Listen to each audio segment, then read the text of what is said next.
know something, Hulkamaniacs? I didn't mean to disappear on you for just taking powder. But lately, as things have been winding down, and I've been getting ready to battle, I have to go back to my roots, dudes. What you gonna do when Hulk? So what you gonna do, brother? We about to run wild with a style like no other. So somebody call bro this Clay mother and tell her Richard runs on the men like Ed Lover and Doc Dre. What Scott say, what they hang on every word like it's something that the Rock say. No JR, but they talking wrestling. We bring the noise with the boys, so we Dalton Castling. So masculine, oozing machismo, mutton chop shop, Gran Turismo. No free throws, snarl hoops and heels. It's D-Bros retirement, give you the super feels. Straight shoot, it's real. Drop a pipe bomb, get ready to bull like the Rock's right arm. So stay calm, tranquilo. I'll go Naito and give him Destino. And we know that you chumps ain't ready for the heartbreak runs and the Cuban Genetti. They drop it heavy, tag team it like Teddy. Long go strong with the heat like Eddie. So steady like when Taker walk the tightrope. Spaz like Taz with the mic and a tight choke. Dirtiest player in the game with the eye poke. 1988 Macho Man on a line of coke. These other casts are a waste, they boring. Illegitimate sons like Jason Jordan. And Richard Runz never give him respect unless they going on air with a broken frickin' neck. So bounce like Papa Pump's pecs. Every time they get down, they bound to catch wreck. Y'all don't know nada, they the Okadas. You're the Washington Generals, they the Globetrotters. A whole lot of podcasts in the scene, but Richard Runz running wild is the cast of your dreams. So it seems these two is too sweet. Bullet Club pulling up with schemes to delete. So retreat, we steal, we cheat, but I never lie, I swear on these beats. And these two got some styles for you, but what you gonna do when they run wild on you? And what they gonna do when Hulkamania in the hardest arm in the world run wild on you? Tomorrow night, 7:30 p.m. right here in Toronto's Maple Leaf Gardens. Don't you dare miss this one. Welcome, ladies and gentlemen, to a very special episode of Running Wild Podcast. I'm your co-host, Rich. Alongside me, as always, my co-host, Runz. Yes, sir. Ladies and gentlemen, thank you guys for listening. This is our 100th episode. We wouldn't be able to do it without you guys, so really appreciate you guys listening and supporting us through this entire time. Just as a reminder, you guys, we're brought to you in partnership with pwponderings.com, rohworld.com, and Last Word on ProWrestling.com, and we're featured on the Wrestling to the Max Network. A special get well to Sean Garmer, who's a little under the weather from the Wrestling to the Max Network, and we appreciate his support throughout our entire run. So, Runz, we're heading into... I mean, not to piggyback on that, but we might as well send our well wishes out to Ric Flair as well, and, you know, hopefully he pulls through and everything that going on there, whatever the case is, and, you know, that would not be something anyone wants to see happen, so hopefully everything's all right with him as well.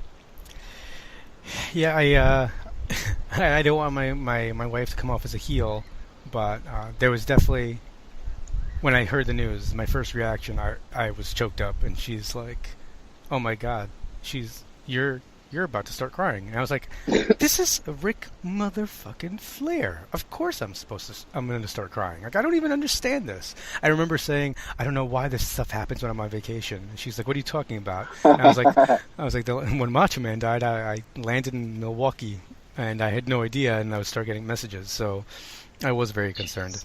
And before we get started, I also would be remiss if I didn't thank our friend Scott for hooking us up with a awesome new intro song, so definitely appreciate that. You can find him over on Twitter. It's Scott Blunts, and very much appreciated for the awesome tunes. That's with a Z, right? Yes, with a Z. It's very American. If it was British, it would be with an S. Is that on the beginning of the episode? Yes. Oh, so, okay. So yeah, everyone, I'll have to check it out. Everyone heard it already. Yeah, I guess so. I'm the only one. We tape this early, and I splice everything together later. So Runz isn't always privy to some of the stuff that I might put into the show afterwards. Anywho, okay. We have a huge weekend coming up. We actually do, because I'll be back in time, and we'll be going to NXT on Saturday night. You know, and it's really cool today. Triple H was on a conference call, and they're talking about it being the homecoming, and how basically Brooklyn put NXT on the map.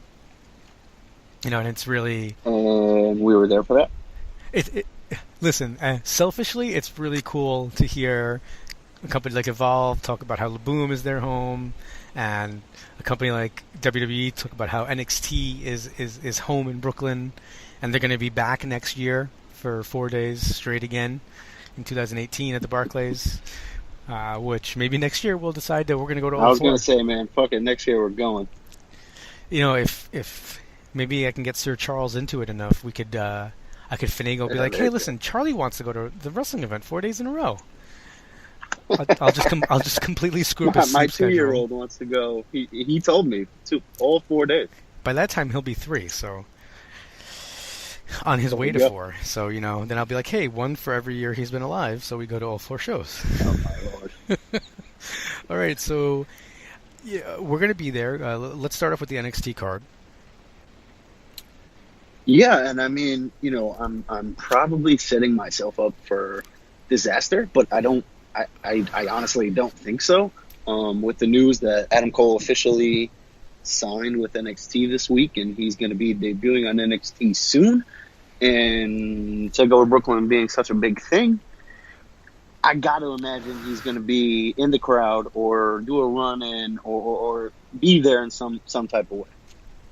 I really hope it's not one of those, and no offense to anybody who debuted in NXT that way, because I know they all listen, but I don't want it to be that he's just sitting in the crowd. That's not gonna, to me. He's a former, 3-time Ring of Honor champion. The only one. I mean, it would be for me a missed opportunity if all you do is show him sitting there in the crowd. Now, I wouldn't have a problem if they show him sitting in the crowd and then he gets involved. That's perfectly fine. But with the rumors from a month or so ago about possibly an ROH stable and O'Reilly and Fish already being there, having an issue with Aleister Black, Rush and Dijak on their way shortly, the pieces are there if they plan on doing that. And with Adam Cole as the leader and the focus, what better way to set up for that? So I would love to see him get involved. And, the thought of, being able to scream Adam Cole, baby, Chris Hero ain't nothing to fuck with, Tommy fucking End, the Glorious song, it's going to be a lot of fun just with that. Regardless of what happens throughout the night, being able to participate and get involved to that extent is always fun. Oh, I mean, we were there for that time that Brian was there, Brian Danielson and Daniel Bryan, and everybody in the Barclays was doing the yes, and it was unbelievable. And I feel like I can't wait to be in a place where 15,000 people are chanting Adam Cole, baby. God. That's going to be unbelievable. Or are singing Glorious? My God. Oh, yeah. My wife has gotten to the point where I went to show her the Glorious song again. She's like, do you know how many times you've shown me this song? I'm kind of sick of hearing it. And I'm like, what? How could you be sick of hearing? Really? I mean, other than, I don't know. Glorious. It's up there. I mean, the Keith Lee theme, Troll Boys. Troll Boys, that was phenomenal. Yeah, I mean, we're not gonna spend the whole show or a lot of the show talking about the Evolve shows. That I enjoyed the Evolve shows this weekend, but Paige just takes it to a new level. And I think my favorite thing about it is finding out that they legitimately just taped that a couple minutes before they went out. Like that wasn't. Yeah, I saw that video or whatever of them recording it, and that was just tremendous. So it made it even better.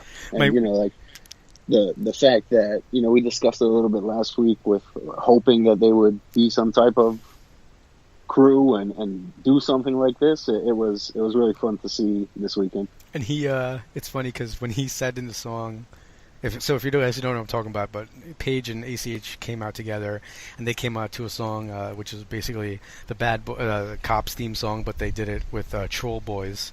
And when he says, wait, aren't you supposed to be the one who raps? My wife's jaw dropped. And then he goes, wait, not because you're black, just because you're better than me. Yeah, it's fantastic. I was really enjoying entire, that. like, everything in that song was just great. When you actually got to hear the lyrics and understand what they were saying, it was phenomenal. Yeah, I've listened to it way too many times. I'm going to get myself very late. Lately, some indie guys. A couple weeks ago, Janela was facing Kurt Stallion down at Southern Underground Pro Wrestling, and he sang. I like to. So right before he was going to wrestle Kurt Stallion, I like to hunt. I like to fish, but Kurt Stallion's got a tiny ass dick, and it was just a country song, and it's unbelievable. Like it's bad, but it's so bad and amazing. And actually, when he gets to the chorus, you're kind of amped for it. Like everybody was like singing along with it. And it was just these guys are coming up with good stuff, man. Just really. Yeah, I mean, there's not a lack of creativity on the indies these days. No, I mean you're just getting these, and I like the creativity with the songs because it really such an important part of a guy's entrance. Right, and it's a freaking show. It's entertainment. So for that kind of stuff that it doesn't take away at all from the physical element, it makes it that much better. 100% agree. But I definitely I like the Evolve shows.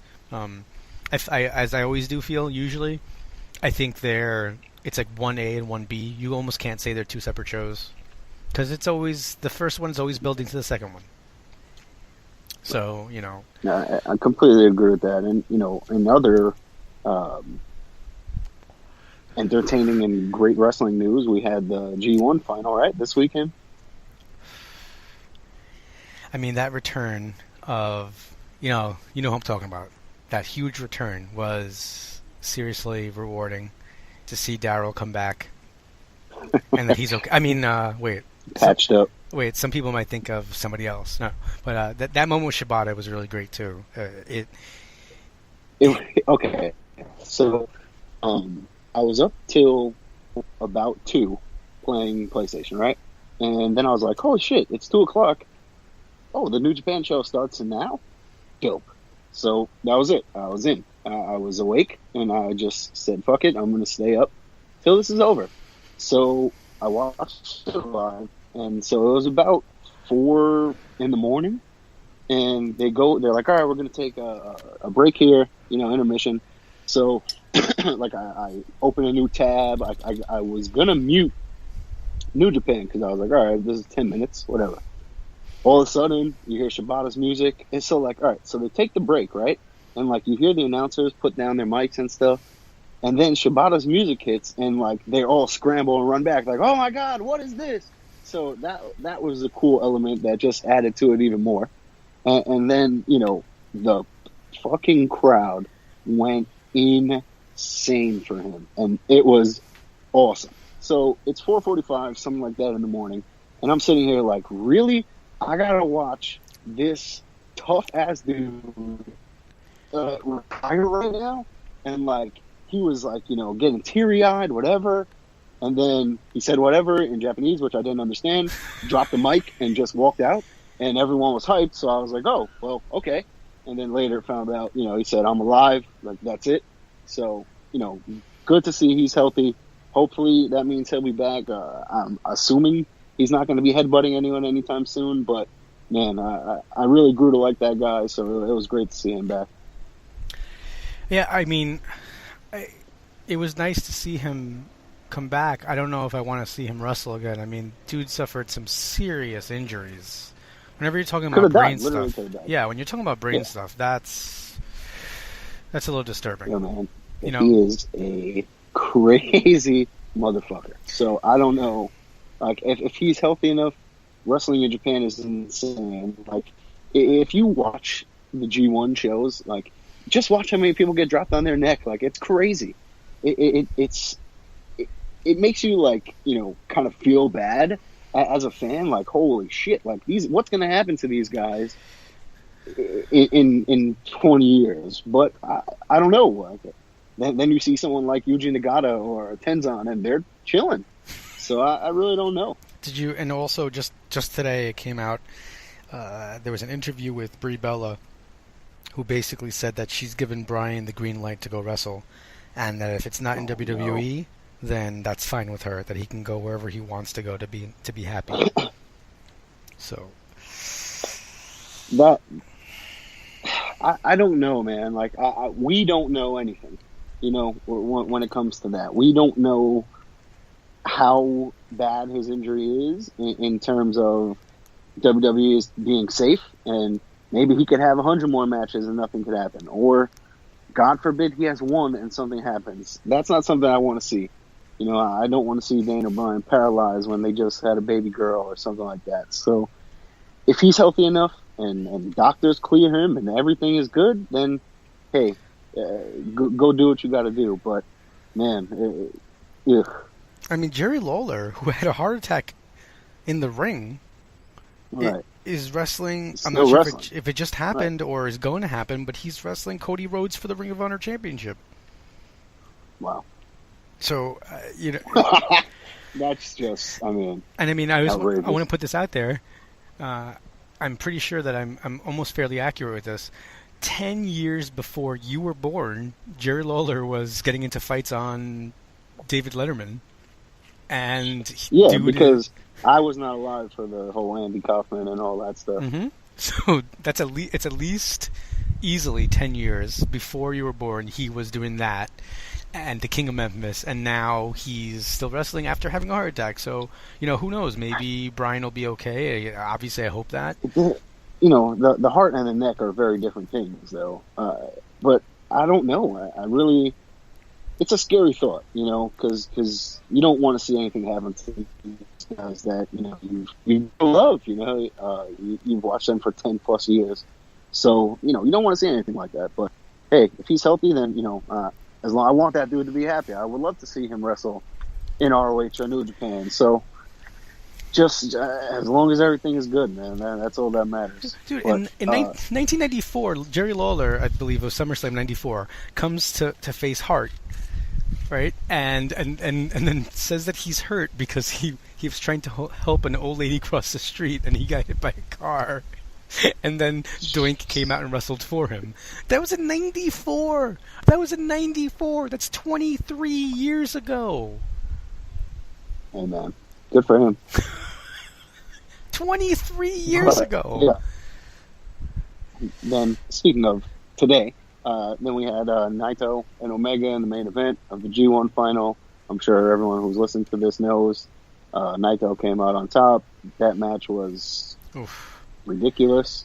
I really enjoyed the hell out of it. I'm interested to see who has that title come Wrestle Kingdom and who's facing Naito or what they do, because you can go in a lot of different directions and they have the pieces in place, ready to go in such direction. So we'll see. And what's absolutely I love Naito, and I'm starting to like him more only in some weird way, because as I speak to my son in Spanish, when I'm trying to tell him to calm down, I say tranquilo. So now he's saying it, and I'm like, okay, this kid too sweets. Now he's always walking around. If I get a little hopped up, he's like, tranquilo. Now you have to associating the eye with it, and it'll be good. Dude, I'm so close. He does the DDP bang. This is next SummerSlam is going to be egregiously fun with him along doing crazy stuff. Probably wearing some probably still wearing a John Cena shirt, but whatever. What can you do? We'll try. All right, so let's get to those matches. What do we have on the card? So on NXT Takeover Brooklyn 3, we have Johnny Gargano versus Andrade Cien Almas. I know who you'll be rooting for here. Yeah, I mean, here's the thing, and I've been watching Almas, and I know that with I forget her name on the program. I know it's Thea Trinidad. Her name is, I think it's Selena. I think so. So she's like, kind of riding the ship with him and keeping him in line because he was like partying too much and not caring about winning or about his wrestling matches. So it's a little weird in some ways to have him face Gargano, because I think, for me, it's an open and shut case. Gargano wins. I don't think there's even a question. Unless Ciampa is back. Wrestling. I always forget about that. Yeah, no, that's not a bad idea. I mean, I don't know. I haven't heard anything. I have no idea. But unless Ciampa returns, then I'm completely with you that Gargano wins. This probably opens the show. I'm gonna be so hyped. I'm gonna be that guy. I'm gonna wear my Johnny Wrestling shirt from the last Evolve show. Oh, that's cool. And I was the first person to buy that. Just want to remind you, because when they were selling those shirts, I literally went over the minute they made the announcement. He wasn't at the table yet. I had to wait for him to walk over, and I was the first person to purchase that shirt, unless he sold it on the road. But I was very excited, and I proudly wear that shirt, and I'll proudly wear it to NXT because I love that dude. I want him to win in the worst way. I'm going to get my heart broken when Ciampa comes back, but that guy is the man. Did we say this was an NXT show, or is this an Evolve show? I'm not sure. Well, when we keep going down the card... Gargano, Black, Galloway, it's crazy. Probably a hero, right? And speaking of Evolve and NXT, after Triple H had a conference call today where he was talking about NXT and things like that, and the stars and who's coming up the pipeline possibly, and all the things he's excited about. And after that, Gabe Sapolsky tweeted out that he'll have, just basically following up from Triple H's phone call, he has some news in tomorrow's WWN alerts. And there has been speculation that he was down there kind of working with NXT a little bit, perhaps getting a tryout. So, yeah, we might get into an alert tomorrow that says, before the show probably airs, but we're seeing it now, that he could be working with NXT, like, for the long-term future. Yeah, and it would be interesting to see what that means for Evolve, but I'm not sure if he's ready to give up on that. Like, I think it may be more of a talent exchange type of thing, or maybe like they have more of those Cruiserweight Classic matches, stuff like that. So I'm not sure tomorrow will be, hey, I'm done with Evolve, but I think it will be, the next step in the relationship between Evolve and NXT. You could have a situation where he's like the Vince of WWN, where he oversees everything and everyone has to go through him for stuff, but they start putting people in, like Trevin Adams. He was kind of booking stuff for a little bit down there in the Florida promotions, so maybe Gabe is the official final word, but maybe you put someone like Trevin starting out with maybe FIP and Style Battle, and then depending on how he does, he starts doing the Evolve more closely. Well, yeah, that could certainly happen, but that's along the lines of what I'm saying. I just think I don't think Gabe is gone from all of that. So one way or another, he's got to be around or something of that nature, right? So this is just the next step in that working relationship, I think. Or maybe with the new promoter initiative, perhaps you and I could become the New York Bookers. We'll be running Evolve in 2 weeks. Oh, man. You know what's going to happen. Yes, so I don't think I have to say it, but you know what's going to happen. Yeah, of course. It's gone, every match. So...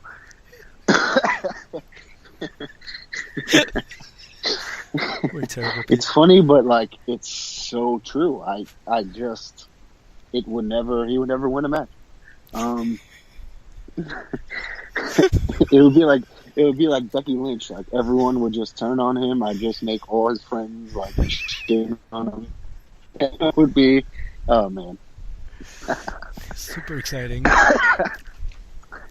But yeah, so I think we're both in agreement here that Gargano gets the nice babyface win, and this should be a fun match for him. I've always enjoyed Gargano's work, so we'll be into this match. 100%. You know, something about small dudes with facial hair that I'm a big fan of. Yeah, I wonder why. Aleister Black against Hideo Itami. Wow. I mean, You know, yeah. Go ahead. I'll start us off here. I found Tommy End late in his independent run. You know, a couple of his last PWG shows, the Evolve show that we went to, but I fell in love with him almost immediately. The guy is amazing in the ring. He looks like a badass. He looks like somebody who could fuck you up. So that part makes it so much, you know, easier to watch him do the kicks and the things he does. And the way that they've presented him on NXT has been phenomenal. It's something we've never seen, right? Like the way that he's like sits up from the entranceway, some of the quick wins, the just badassness that he has. Man, it's been really fun to watch. Yeah, I mean, you know, even with, you know, O'Reilly's debut, Black went right over him. That match was sick. Yeah. You know, which is, I mean, it was great, but at the same time, there's a part of me that just remembers sitting down with freaking Kyle O'Reilly before Final Battle, before he won the ROH title, just, 8 months ago, and now he comes into NXT and loses right away. It's just a little weird. This was like, they sold it as people coming around the globe to challenge Aleister Black. Right? Okay. So, like, they're making him seem like, look at this, Kyle O'Reilly came to NXT to challenge this guy. And so, by beating Bobby Fish and by beating Kyle O'Reilly, that gives them a common enemy already in NXT. And I don't think that was a coincidence. You know, I think this is part of the bigger plan with these guys. But, yeah, the way he's been presented has been awesome, and it's been a true joy to watch. So hopefully, I assume they're going to keep that going. I don't think that Tommy's getting the win here. No, and I think actually, for my money, the more Tommy loses, the better. Not because I don't like him, but I just mean because of the character he's developing and the frustration he's developing. I think a loss on a big stage will kind of spark him to do something crazy. Yeah, he needs this loss to build his character further, and win helps Black, so it's a win-win for everyone. Like you said, I've enjoyed the Atomic character lately on NXT, and you know, he's just got to stay healthy. Yeah, I think that's been his biggest problem. Every time he gets a little spotlight, he gets hurt, and he has to start over. And whether, you know, adapting to the style, learning English, all that stuff plays into it as well. But you know, the injuries haven't helped. Oh, 100%.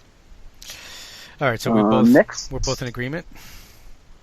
Yeah, Aleister Black, and it's just going to be cool to see him and watch that match.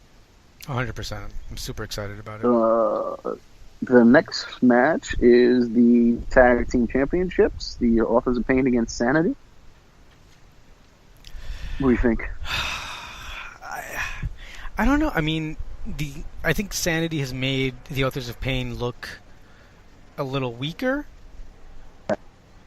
I don't think it's weird because the way we're talking about all these matches so far, it's like the faces are winning, and I feel like the Authors of Pain are the faces in this situation.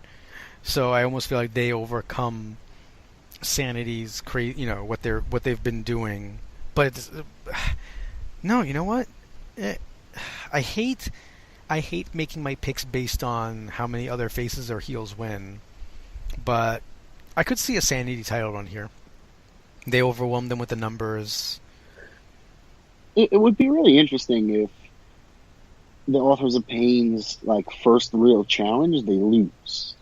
Right? Like, they were bigger than the Revival. They were bigger than Gargano and Ciampa. Like, they should have dominated those teams. Now, a team of their size steps up to them and they fall, that would hurt them, I think. But I don't know. Is it time? Are they going to move up? Is something?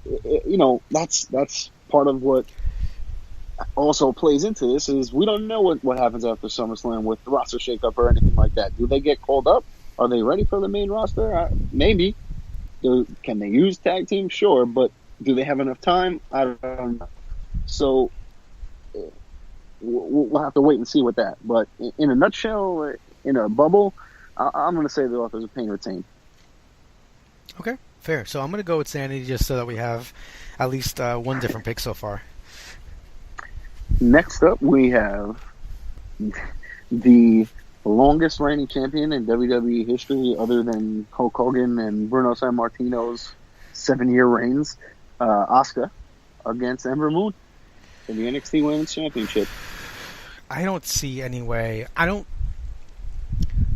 This is no knock on Ember Moon, but it's just she can't be the one to beat Asuka. Why not? You think she's there yet? You think she should be the one to dethrone Asuka? I think she's been presented as something special and something, someone strong and since she debuted, and I've been impressed with her. I enjoyed the promo and stuff that they did last week or the week before on NXT. I thought that was really good. I've enjoyed, I think she is the perfect person to pass that torch to, but I don't know. Like, I'm a real big fan of history. I'm enjoying watching Asuka just dominate and never lose. It's a lot of fun. And, they built Nikki Cross up to kind of be one of Asuka's equals, and maybe that happens down the line, but I don't know. I think this would be great for Ember Moon to get the win and Asuka just be on Raw tomorrow or SmackDown, Tuesday, and let Ember Moon kind of carry that division, into the next era. I'm still of the mind that I think Asuka shouldn't lose it. She should leave and vacate it. It wouldn't, and that would play into this whole storyline too, right? With Asuka saying she's beaten everyone and no one can, compete with her. And so now if Ember Moon is her biggest challenger and can't beat her, then maybe she does just walk into NXT and say, hey, I'm too good for this place. See you later. That would be the most certified G thing ever. Right, but then does that help the NXT women's division, or do I not care about any of them because they all suck? You know what I mean? I think giving Ember the win and then Ember loses to Nikki Cross or something like that, then the rub continues. It's the gift that keeps on giving. Yeah, I mean, I know having her drop the title gives the rub to somebody, but at the same time, plus a loss. I mean, does a loss on NXT really matter for her on the main roster? Like, if she's like 112-1, is that really gonna matter? Like, are you gonna be like, oh no, she sucks now? All right, I mean that's a fair point. You're still gonna present her as the most dominant champion in NXT history and one of the most in WWE history, so I think they always have that now. So they can always use that and they can always sell that. And Asuka's a beast. So when she comes up to the main roster, hopefully she gets the same treatment that she's been getting on NXT. And she's not just treated like everyone else. All right, so at the end of the day, you're saying that you think Ember Moon's moment comes here at the homecoming, and I'm going to go with Asuka? I guess, yeah. I'll roll with Ember Moon, although I really wouldn't be disappointed to see Asuka win. No, 100%. I mean, I don't think anybody would be upset to see Asuka win, to be honest with you. Unless you're a super huge Ember Moon fan. But if you are, I don't know how you can't be an Asuka fan. Right, like, if you're watching NXT, like, and you're... and what's cool is Takeover Brooklyn, the first one, we had Sasha and Bayley, right? So now this is 2 years later, right? This is the evolution of the NXT women's division, and it's pretty cool to see where they are. So it'll be a great match, and it's going to be a fun environment for that one. And that division's going to get, you assume that division's going to get a lot more people or a lot more talent once the Mae Young Classic is over. Yeah, I mean, they're definitely going to at least have the winner, right? And probably the second place finisher. So at least 2 new stars will be born from that. And depending on how many more they want to sign or want to sign with them, because, I'm thinking of someone like Candice LeRae. Like, how does she really want to be a full-time NXT superstar or WWE superstar? Or is she cool kind of wrestling on the indies, taking care of whatever she has to take care of, family or relationship wise, whatever. I don't know. She's with Johnny Gargano, so. Right? So she's with Gargano, so that would make sense. But that's fine. If I don't know what their personal plans are for children and that sort of thing. So who the hell knows what kind of stuff they got going on there? I mean, who would want to work with their wife? That's crazy. By the way, my wife's right across from me right now, and we work together. All right. Next match. What do we have on the card?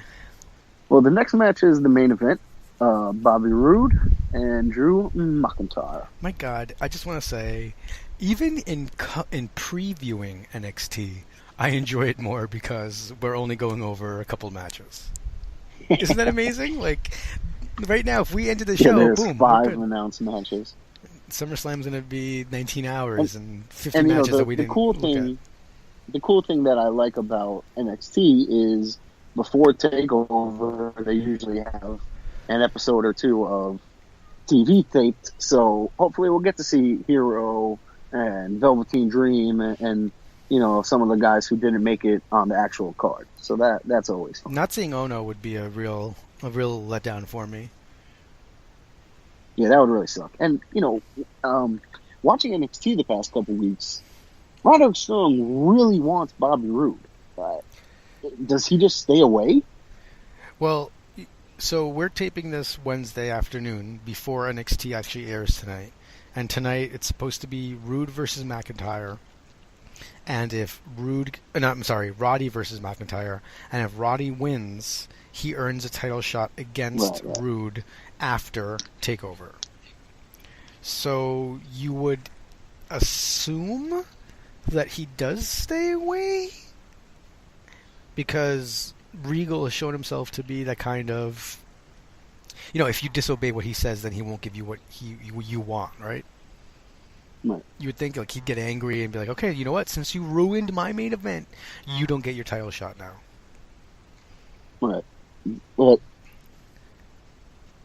I don't know, because we've seen it with Owens and Zayn, how Owens finagled his way, to the title match with Zayn or whatever the case. So there's always logical or personal storylines that, can sway his decision a little bit. So that's always in play. But I don't know.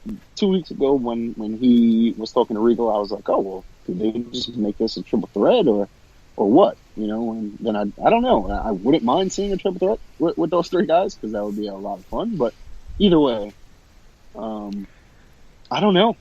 Is this where McIntyre does he come in and get the win, and then we transition into a face champion and some heels on the up and up, or what? You could do something where Roode cheats to win, and then Roddy's lined up for a shot, and then McIntyre's like, well, I didn't win fairly. I mean, I didn't lose fairly. I deserve a rematch. And then that could cause some friction and keep the 3 of them at the top of the card there. Yeah, you could if that's the route you plan to go, but I don't know. I think Bobby Roode might have played his part in this.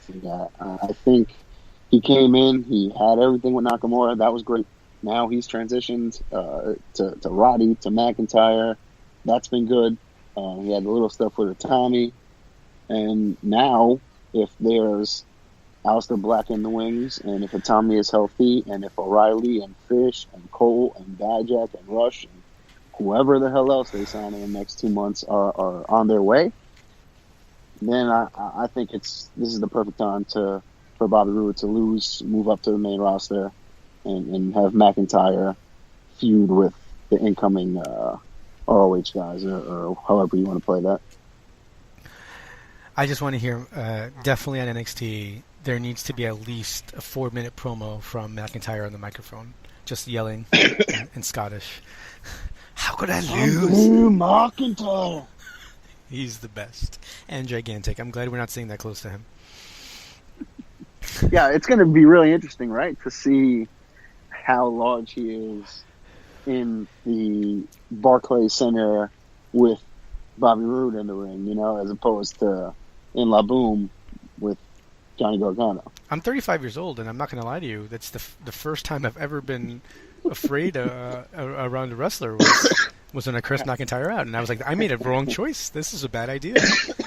He is a large man, and you know, he was on Edge and Christian this past week, and the way he was like talking to them and just like mad about and cool was such a far cry from what we saw in Evolve. You know, he was all, yeah, let me tell you something, brother.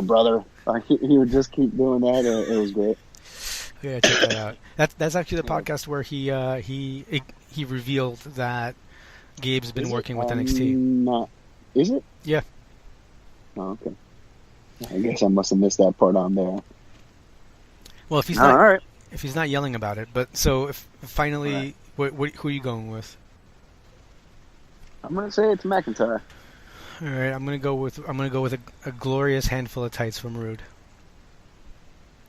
I would not be opposed to hearing glorious twice. So it would not bother me. Like I could even see Roddy coming out and not interfering, but distracting McIntyre, trying to distract Rude. Why not distracting Rude?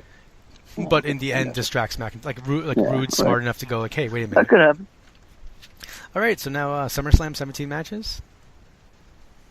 SummerSlam, at least 17 matches, and I mean, before we get into SummerSlam real quick, I think we would just be remiss if we didn't talk about Baron Corbin's cash-in attempt on SmackDown. Is it the worst cash-in attempt ever? No. I see. Okay, now I actually. So I didn't watch SmackDown live, and I made the mistake of. Wait, you didn't watch SmackDown live? You mean? There you go. Sorry. I made the mistake, and I clicked on the wrestling website, and I saw Baron Corbin cashes in, and I was like, "God damn it!" But I didn't click on it. No problem. So then, like, I'm watching SmackDown later, and I'm basically just like, "All right, well, I need to fucking see, you know, the end of this show because whatever." And so whatever, the whole thing with Cena happened. I thought it was excellently done. And then I saw Cena on the apron, and I was like, oh my God. Like, I already know he actually cashes in. So he's going to freaking lose right now.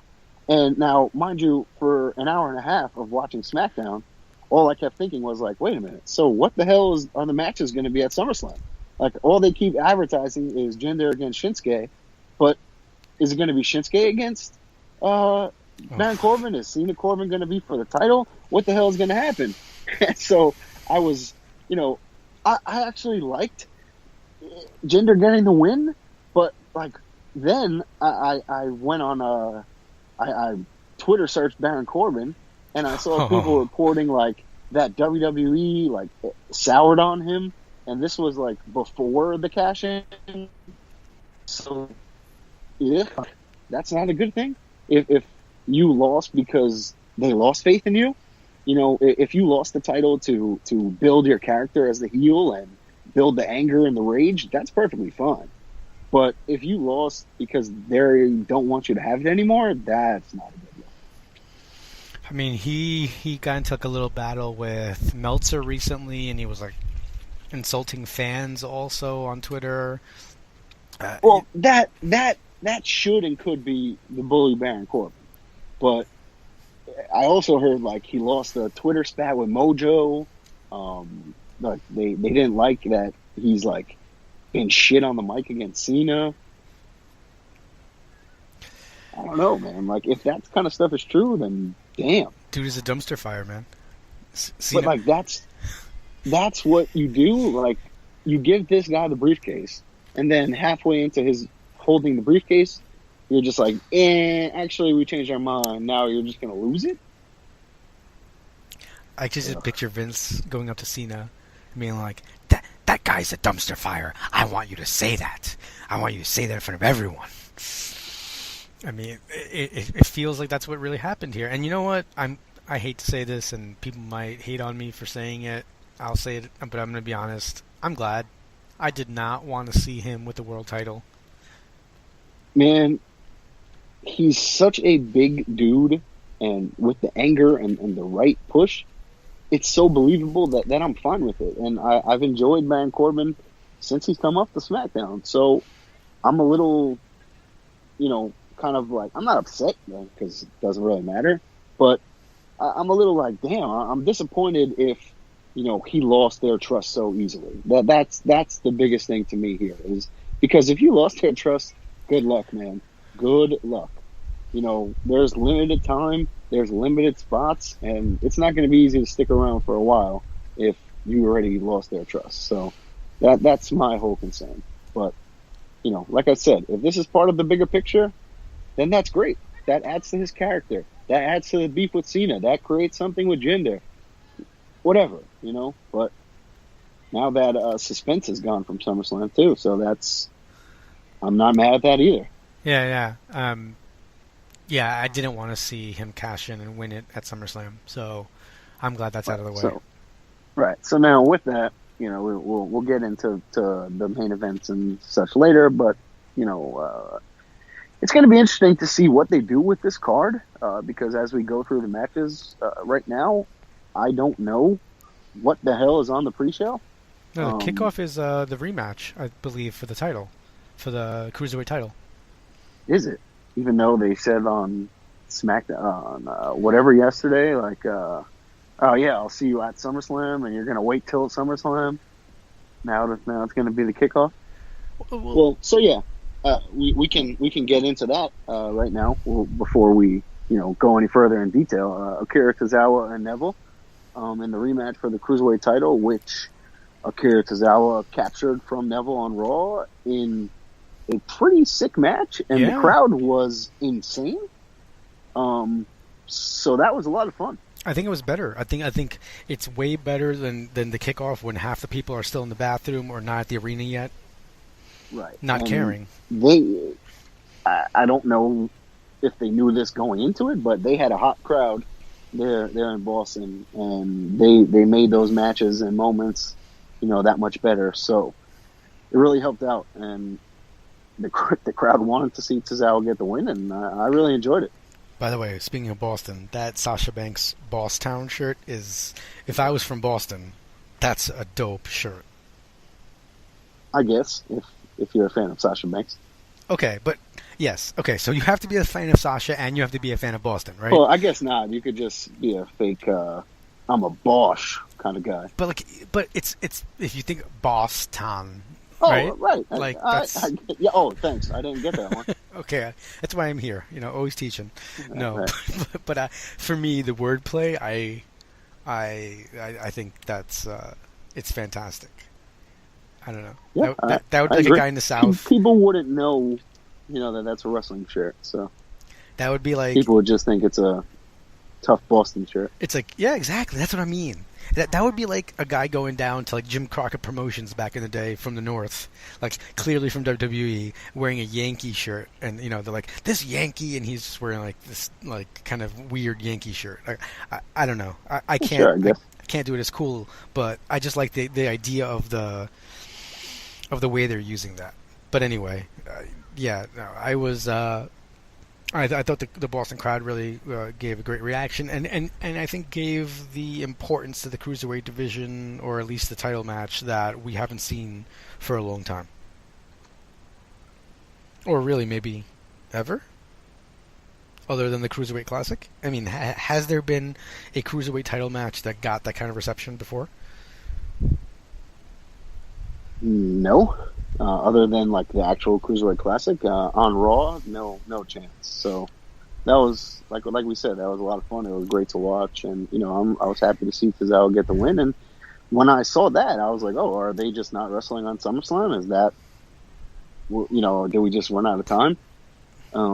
But apparently not. They're going to be on the card, either the kickoff or the main show, and that's where I was saying I don't know what the hell should be on the kickoff, because everything on this card has earned a spot on the show except for like Rusev and Orton, and that's not going to be the kickoff. So I don't know. I mean, what they need to just basically stop doing at this point is calling it a kickoff. Just stop. Just say it's part of the fucking just say SummerSlam show. is 6 hours. Who's ordering it on pay-per-view? Who's gonna go? Who's ordering a pay-per-view? Who? Tell me who in 2017? Like even if anyone does, just stop. Just stop watching. I just want you to think about this. Like, let's just put this together. You haven't You can watched get wrestling for free. Yeah, exactly. But if you haven't watched it in 5 years, you're like, you know what? Do I sign up for the network for free for 1 month and get the pay-per-view and then opt out, or do I pay $54.95, whatever it is, to watch it on pay-per-view, and then not get the kickoff and have to and miss the kickoff because you don't like? Shut up. Like, if there's one person in America who does that, like, if you're listening right now and you don't just get the network and you actually watch it on pay-per-view, please send us an email, tweet us. No, don't send us an email. Just stop listening. Just don't. We don't want to be friends with you. We don't want your kind here. I actually kind of feel that way, to be honest. We just lost like half of our audience, by the way. They're like, "Oh, fuck these guys." Imagine. Oh my god. Next week, if we have 7 listeners instead of 14, then we'll know that 7 people. Hundreds. We're talking about the hundreds, by the way. He just likes to take zeros off. Sorry. All right. Yeah. So I'm gonna assume Tozawa wins here, although who knows? Oh man, I want Tozawa to win because I like seeing disheveled Neville. That's what I'm calling it. Hashtag disheveled Neville. That's fantastic. And the awkwardness or maybe the built-in tension now with Tozawa and Cruz, or just Tozawa and Titus in general, maybe that'll lead something, somewhere further now, because now it's kind of, well, I brought you here, or, I made you, and Tozawa's obviously going to say that that's not true. So, we'll see. By the way, best part about taping this 100th episode while I'm on vacation is I'm taping it outside, and people are walking by me and definitely think I'm the biggest weirdo in the world. So this is... Oh, awesome. Maybe you'll make a new fans. Oh, but yeah, although, however, not as dangerous as earlier in the last week where I've been attacked by a skunk. Well, not attacked. I've had run-ins with skunks 3 times, and I've only been here 3 nights. So I'm glad we're taping during the day because I feel much safer right now that I don't have to look around for a skunk. All right. Speaking of skunks, our next match... I don't know where. Yeah, okay, speaking of skunks, the next match we'll have is Enzo Amore will be suspended above a shark cage. First of all, for me, the only match that I ever really enjoyed with someone in a cage is, of course, Will she in a Authors of Pain against DIY with Paul Ellering in the cage? No. I'm thinking of Judy Bagwell on a forklift. Judy Bagwell on a forklift on a pole. So, that was amazing. Thanks, Russo. Great job, man. Well, yeah, so big cast against the Big Show with Enzo Amore in a shark cage. Big Show has a broken hand after Cass's attack on Raw, who he was aided by Gallows and Anderson, and I'm just praying that that's a new stable, because that's pretty cool. I mean, first of all, I just don't understand why. If you're going to be in a match where a cage is going to be hung above the ring, stay the fuck away from that cage before the shit goes down. I don't understand. Also, I understand that Big Show's right-handed, but are you trying to tell me that Big Show can't knock someone out with his left hand? Like, it's just not close to being as strong? Yeah, I mean, I guess it would be less strong, but I guess it should still be strong enough, right? Like that's what you would assume. I kind of want him to punch Cass, and Cass, like, seems to get knocked out, falls to one knee, and, like, is able to shake it off. And then Big Show looks at his right hand like, damn it! Well, maybe that's what happens. I don't know. I mean, now that Big Show's hurt, he has to win, right? No, you don't. Big Show should not win. I don't care. And then he turns heel. No, just let Cass kill the Big Show. Now he's hurt. Now there's an excuse, and then Cass can kill Enzo afterwards. Oh, yeah. What happens to Enzo after the match? Like, does it just get lowered down? I think he gets killed, and then I think it's over. But like, I think he gets put through a table and carried out, and then we don't see him till NXT or 205 Live. But like kayfabe, right? Yeah, Cass tells them to lower the cage. Who are they? I mean, they hate Enzo too? Did Enzo piss everybody off, even the guys who lower the cage? Oh God. Like he's like, no, those are my boys back there. They're not going to lower the cage for me, unless my boy wins. I'm sure they'll be, oh shit, Big Cass is going to kill us if we don't. Maybe Anderson and Gallows are holding them hostage and they lower the cage. See, It's you very always have easily the right done, yeah. kayfabe answers. That makes me feel a lot better. Gallows and Anderson lower the cage so that he gets his ass kicked. See, that makes it work for me. There you go.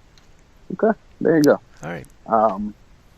Also on Raw, we got Finn Balor against Bray Wyatt, and Bray Wyatt dumped, well, Finn Balor against someone, right? And fuck? whatever, Bray Wyatt dumped blood or Strawberry jam. tomato juice, whatever. Yeah, there you go. On Finn Balor, which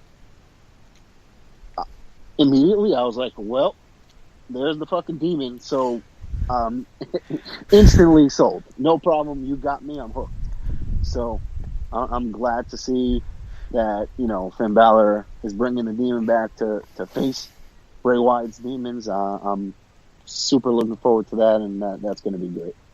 I kind of want Balor's demon stuff to be a little bit more I hope so. Mystical. I think it will be, because we haven't seen it in a while, and with the blood and stuff on Raw, I think it would be perfect if he's a little more New Japan-ish than NXT-ish. So I think we're in for a treat. Yeah, I almost wanted to, from like moving forward, I'd like to see it as basically like a split personality thing. I wouldn't go that far, but I would. I'm a fan of keeping it to the bigger matches. Oh yeah, and yeah. not using it every week on Raw, not having him do the entrance on Raw, because that's a waste. I'm fine with this. As my whole thing all along was, I don't care if he's not using it, but as long as they bring it back, don't just get rid of it. So that's perfectly fine. This is exactly what I wanted to see. So, but imagine I'm assuming he's getting the win here. Imagine him as a heel, right? Where he's, let's say he has no. I can't imagine him as a heel, though. That's the thing. Just imagine him losing a match as the face, the regular Finn Balor, right? But then, like, you look backstage, the guy who beat him unfairly is, they show footage of him being attacked by the demon. Like, I would love to see that kind of storyline. Okay, but I guarantee you, if they did that storyline, you would be like, wow, this is freaking corny. What the hell is this? Oh, he's a demon split personality? What the hell? I think I could do it with I think I could live with it with Finn Balor, just not Bray Wyatt. Okay, all right. Go back to the swamps, Waylon Mercy. I'm not a fan of you, so I want the demon to come out, and he's got to win. He lost on Raw, bringing out the demon. Right? Did he lose on Raw? I don't even know. Yeah, the demon hasn't lost, right? Does the demon ever lose?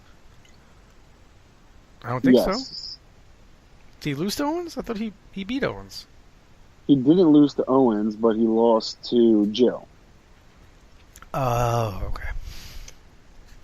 But whatever. I mean, he's pretty on spotless. the main roster. He's undefeated. Yeah, I mean, and that's part of the other thing. Like, when he's not the demon, he can lose. When he is the demon, he needs to win. So, in order to sell the demon as the bigger match Finn, then he's got to actually win when he puts it on. So. Big match Finn. Well, there you go.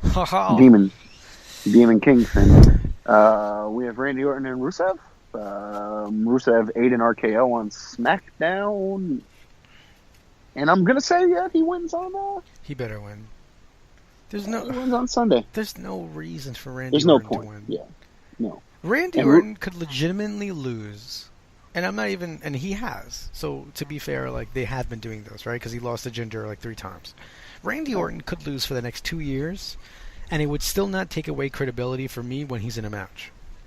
No, and it would still pop people when he hits the RKO out of nowhere and that sort of thing. So, we've talked about it in previous episodes where, him, Cena. These guys are made men. They're a legend. They're Hall of Famers. They're whatever the hell. So they don't need to win. They should be having good matches and putting these young guys over. So I'm perfectly fine with that as long as Rusev wins. We know I'm a huge fan of Rusev, so I'm definitely going to be rooting for him on Sunday. I wish Rusev would say something like, I've been studying Takeover, Randy Orton, and the RKO doesn't come out of nowhere. I know where it comes. Like, I would just love to hear him say that stuff. And I know from where it comes. Yes, he'd be so good. All right, so, yeah, I agree with Rusev. All right. 14 Next matches left. on the list is 1, 2, 3, 4, 5, 6, 7, Jesus 8. It's been an hour. We're an hour in. All right. The New Day against the Usos. This continued again on SmackDown with the Usos earning a win over Kofi and Woods by pinning Kofi, who will not be in the match on Sunday. So, just going to assume here that New Day wins, and maybe this continues, maybe it doesn't. But I love both teams. I've been enjoying the hell out of it. With the returning Breezango in 2 weeks, maybe they'll get involved with some of this stuff, or with the draft, or whatever else. We'll have to see where they. Why go. isn't Kofi in the match? Is it because they decided he's okay with that, or? I guess. So, did you watch SmackDown? The Usos went into Daniel Bryan's office. Yeah. And Daniel Bryan was like, "Oh, you want me to join your rap group? I got bars." And so then they said they wanted to know who they were going to wrestle. He said Woods and Big E, and then they challenged Kofi and Woods for SmackDown. So at the end, when the Usos are leaving, they put out their fists for a dap.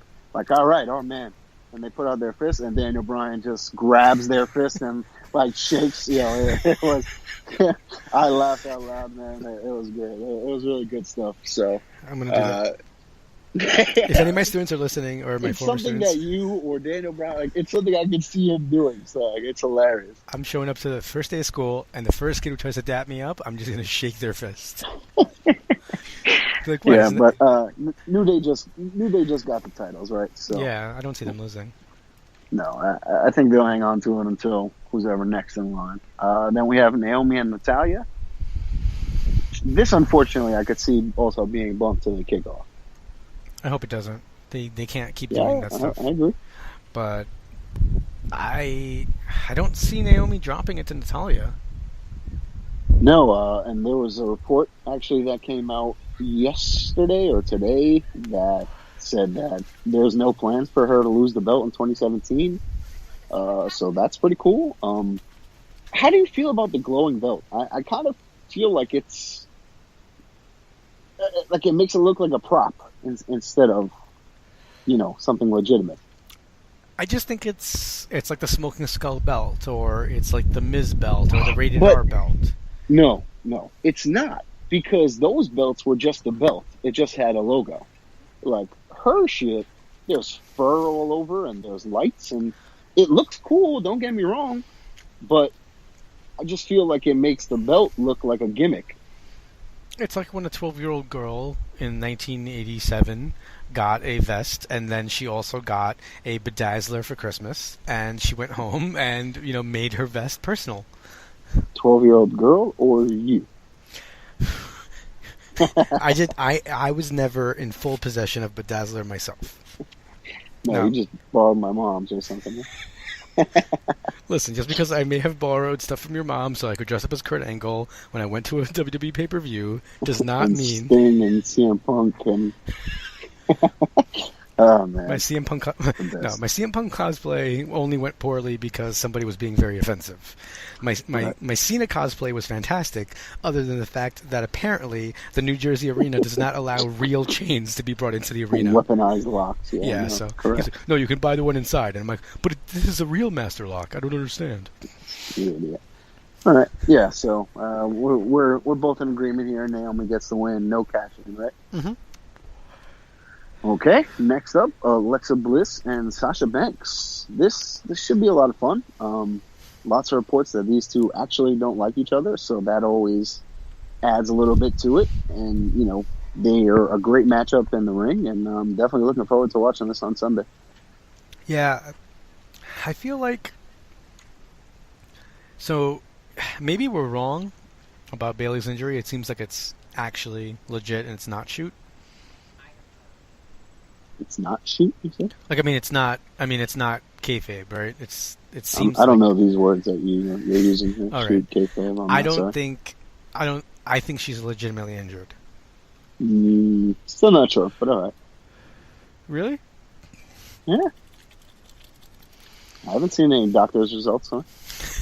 So unless you see Dr. James Andrews' tweet, because it is her shoulder. All I've seen is that she's started physical therapy. And has she really seen Dr. James Andrews? Because if you don't see Dr. James Andrews and you have a shoulder injury, I never saw that report that she was on her way to Birmingham to see Dr. Andrews. Yeah. I never saw that report.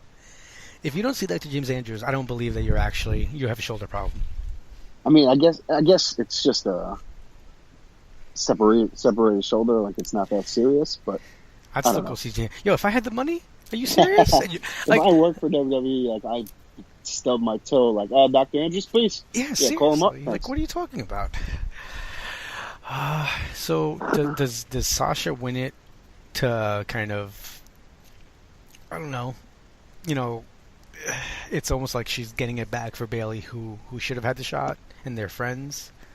Yeah, and then I think that can create some tension, between them. But I also think that Sasha Banks has gotten back to a decent level with her popularity and her overness, and I think a loss would really, take her back down a notch and down a step. So no disrespect to Alexa Bliss, she's awesome, but I just think Sasha needs this win right now to capitalize and to move forward. I wouldn't be stunned to see a Bayley Sasha WrestleMania, something like that. Did you see the Yankees? Apparently, Braun Strowman, Big Cass, and Alexa went to Yankee Stadium and gave Aaron Judge a WWE championship for winning the Home Run Derby. And somebody tweeted a picture and said, I'm having a hard time telling which one's not the wrestler. I mean, Alexa Bliss.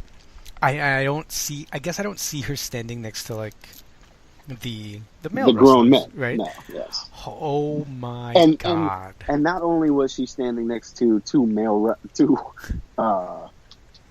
of the largest male wrestlers and the largest player in the MLB. So, they didn't do her any favors. But did you? I wanted to mention this before. Did you also see their jerseys? Oh yeah. So Alexa Bliss had 5 Feet of Fury. Yeah. But Big Cass, it said Big Cass, and it was number 7, and then it had the foot next to it. So I thought that was just sick. What was Strowman's? I think it just said Braun. Braun, yeah. Well, that's good enough for him. Of course. Yeah, I mean, you don't need to give that guy anything else. So, Sasha Banks? Yeah, I'm going Sasha. All right. Then we have probably one of the... All right, so we have Cesaro and Sheamus against Ambrose and Runz.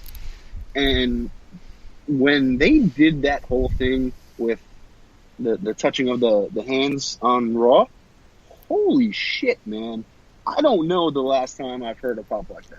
I mean, it'll be the same pop that once you betray me, the Running Wild fans will give when we reunite. When I finally forgive you for the betrayal. I have no idea of which you speak, but that show was insane, man. Like it, whether you were behind that storyline or not, that shit made you behind that storyline. So I care about Dean again. I'm fully 100% in. I want to see these guys win the tag titles, man. I'm so looking forward to this match now. Yo, if Rollins turns on Dean again, It would have to be the other way. Okay. I hope they couldn't do that, right? Like, now Rollins has earned back Ambrose's trust and all. I mean, it would work, but I don't know how much I would care about Ambrose afterwards. If Ambrose turns heel, then I'll care about both of them. Fair. So do you think they win? Yeah, Yeah. That pop on Raw. If they weren't going to win, that pop on Raw made them going to win. Yeah. So I can't wait to see that. And if that reaction is as loud in Brooklyn as it was in Boston, oh man, it's going to be a lot of fun for this run. Agreed. Next up, only 4 more to go. I just want to be clear. We're going to end up spending like 45 minutes on NXT and like our opening, right? On what, 5 matches? And we're going to spend like 25 minutes on 9,000 at SummerSlam, which I kind of love. Whatever. We have AJ versus Kevin Owens with Shane as a special ref. I really enjoyed what they did on SmackDown in terms of, setting up more beef with AJ and Shane, and then having KO come out, and I thought it was a masterful job by him until he kicked Shane. So it's going to be. Did he say something about? I'm really looking forward to it on Sunday. This is in a place where we'll shake hands before the match or something like that. I think so. Amazing reference to freaking Ring of Honor. That's just. Yeah, I mean, where they're both a huge part of, so that was a nice little tip of the cap to them. Yeah, no, I really like it. I think that. So, I don't know. It's weird. I mean, I think some way Shane is going to cost KO this match, whether it's with like a little bit of a quick count or something like that. Because Kevin Owens hits him, then he pushes KO. AJ hits a Styles Clash or whatever, and then a 1-2. Something of that nature. All right. Oh, I agree. I think it's going to be a fantastic match. And it seems like it's building towards. I think it'll definitely build towards Shane and KO maybe at Survivor Series or something like that. I wonder how soon that happens if it doesn't get pushed till Mania. So we'll see. All right. Okay. Now we have John Cena and Baron Corbin, which we touched on a little bit before, and it makes it a little more interesting now. If they're really not fans of Baron Corbin, then I don't know if he's over on his way out. Yeah, no, I don't see any way, especially. Well, see, it's interesting. If Corbin is so sour, if they've soured on Corbin that much, then maybe he doesn't win. That's literally what I just said. Oh, you broke up for a second, so my apologies. Oh. Yeah, but see, maybe this is the whole. Maybe they're just trolling us, right? They have him lose like this. They have him build the anger, and then he really does win against Cena, which is almost bigger than him just cashing in and winning the title. Well, yes and no, because beating Cena is huge, but beating Cena and retaining Money in the Bank, that just kind of makes more sense. So it's weird if, like I said, it makes sense in terms of the heel dynamic and pissing off Baron Corbin and all of that.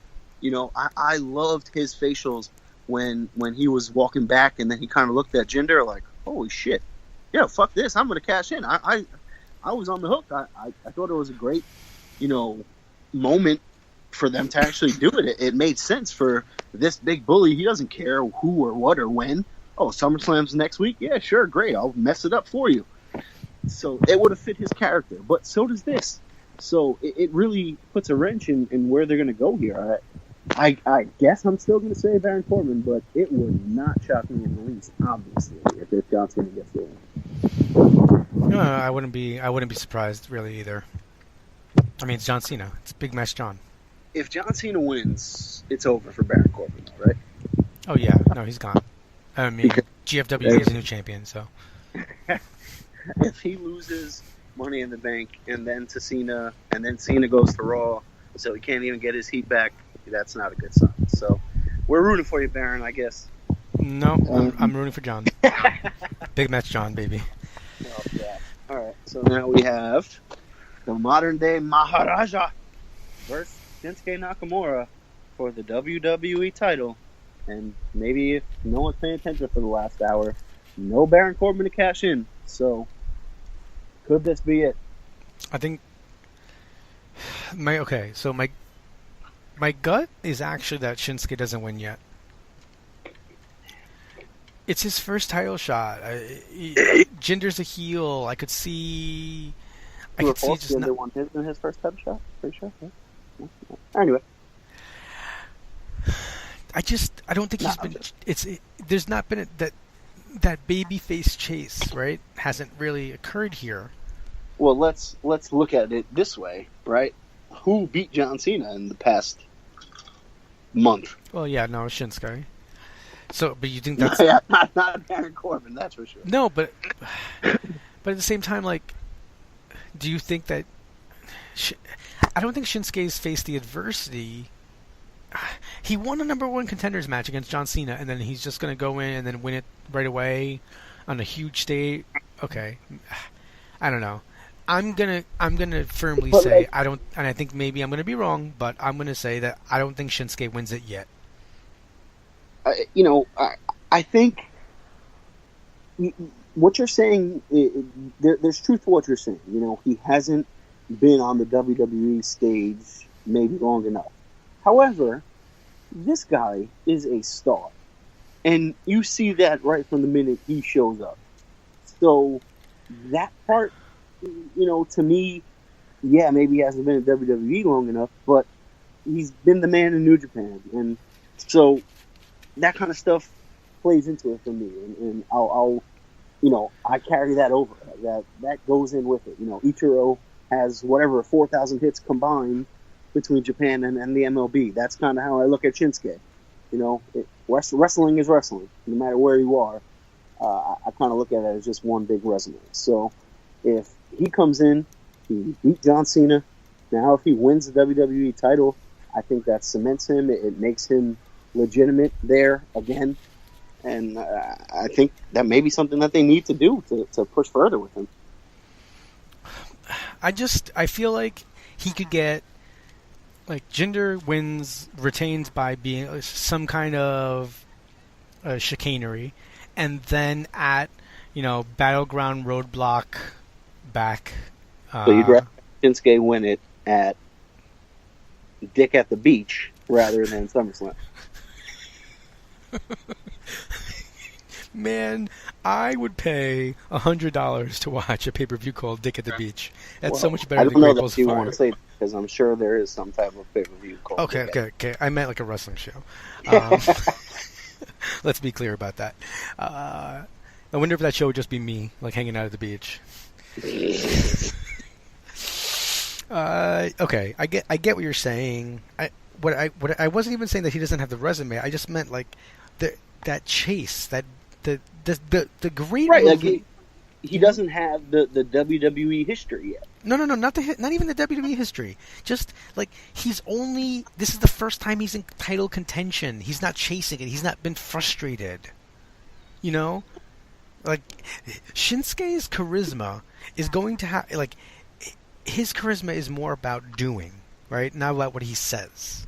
So he loses, and you see a little bit of frustration in him, and then he wins the title a little further down the line. That's all I'm saying. I'm not opposed to that, but I would rather see him have his moment at SummerSlam in his first shot. I think there's something to be said about that. Like, yeah, when a team or a person loses, and then they have to battle back and they win it the next year, or they win it the next pay-per-view, whatever, it does make it a little more exciting. But there's also something to be said about this guy just comes up, shows up, beats John Cena, wins the belt, now he's the man. I think that goes a long way for his character, just in terms of strong style. And he's the man, he's the tough guy. Who's going to beat him? I think that goes somewhere, and I don't know. It could go either way. Jinder has been great, and having him beat Corbin in the cash-in, I don't know if that helps or hurts him in this match with Shinsuke, because now you're leaning towards like, well, look, he beat the cash-in. Is he ever going to lose? And now maybe that's when they're like, hey, he beat the cash-in, but couldn't beat Shinsuke. So I don't know. All right. So you're going to go with Shinsuke? I'm going to go with Shinsuke because I want to see it, and it'll be a lot of fun if it happens. All right. I'm going to go with Jinder just because I think I need a little bit more time to simmer. Just a crazy thought. Like, imagine after SummerSlam, we have Samoa Joe and Nakamura as the world champions, when they were just feuding over the NXT title 2 months ago. Yeah, that's pretty cool. That would be pretty nuts. So is that a little hint of who you think's going to win the next match? I have no idea who that. Oh no, we'll get into this. Fatal 4-way for the Universal Championship: Brock Lesnar, Roman Reigns, Samoa Joe, Braun Strowman, my lord. This is going to be chaos. Now, did you hear that they announced that Brock will be at Raw the following night? No, I did not. So it's interesting to me because do you make that announcement? Oh, okay. I gotcha. Because, he'll leave if not, right? But he could leave on Raw, right? He could come out on Raw and just be like, I told you all, if this happened, you would never see us. Now you never will. That's what I think. That's why I think the announcement was made. To plant those seeds. Yeah. I could very easily see it. And, my prediction will probably go against what I just said because I think Brock Lesnar is going to win. The way that they handled everything on Raw, I understand that Braun and Brock are the biggest guys. So, that's the coolest altercation. But the way that they let everyone else fight, and then when those two were about to fight, everyone came in, broke it up. That it was a huge, big thing. It made me feel like that's something that we're going to get down the line, maybe at a WrestleMania where Braun wins the Rumble and challenges Brock, who we couldn't beat at SummerSlam, or who we couldn't touch at this time on Raw, or whatever. At WrestleMania. All right, so I'm going to go with Braun Strowman. I don't know. I want to see him win it.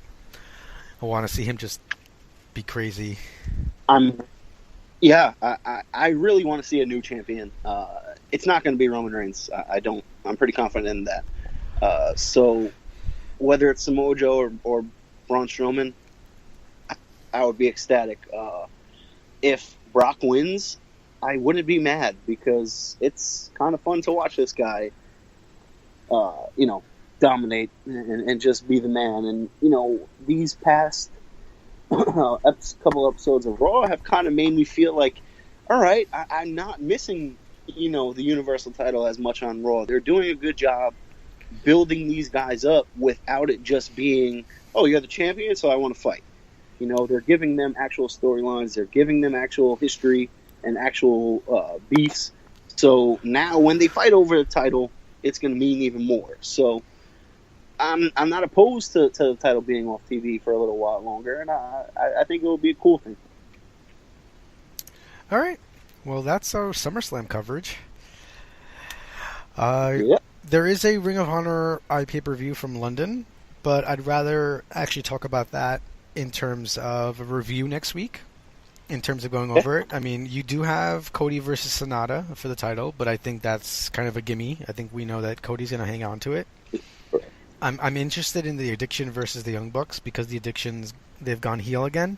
So I think that's for the championship. So I think that maybe something could happen there. And I'm actually, if something jumps out at me a lot, it's actually the Haskins, Mark Haskins versus Silas Young, which just because of their styles and the way they're kind of both tough guys with agility, I think it'll be really interesting.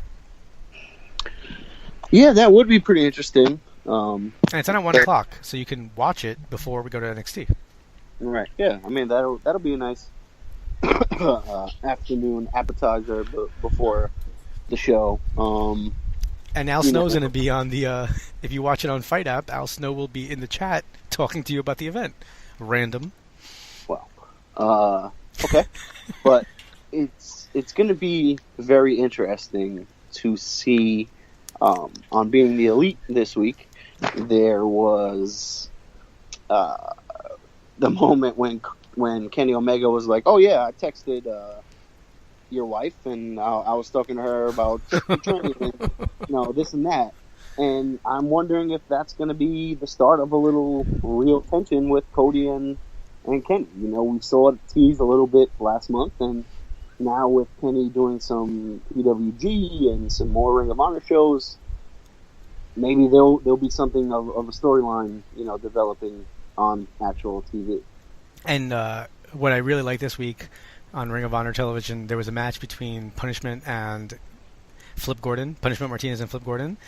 And during the match, Punishment Martinez had Gordon up for a move and said, "Welcome to ROH," and then went to drop him, and I think Punishment was in the corner, and Gordon was running at him, and he's like, "Where do you think?" And he yelled as he was running towards him, "Where do you think you're going?"